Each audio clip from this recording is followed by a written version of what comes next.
வன்னியர்களுக்கான இடஒதுக்கீட்டை வழங்க வலியுறுத்தி பாமக சார்பில் நடைபெற இருக்கும் போராட்டத்திற்கான தேதி விரைவில் அறிவிக்கப்படும் என்று அக்கட்சியின் நிறுவனர் ராமதாஸ் தெரிவித்துள்ளார்.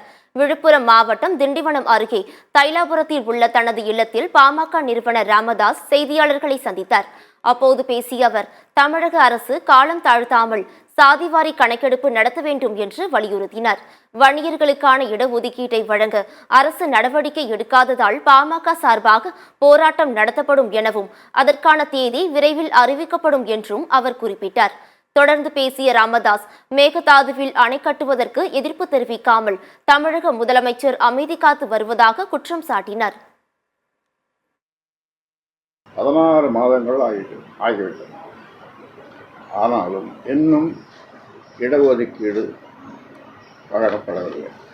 இருக்கலாம், ஆனால் 2 ஆண்டுகளுக்கு மேலாகியும் இன்னும் இடஒதுக்கீடு வழங்கப்படவில்லை.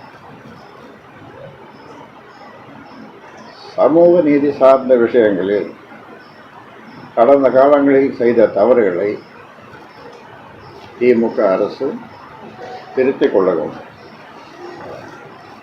போராட்டம் நடத்தாமலேயே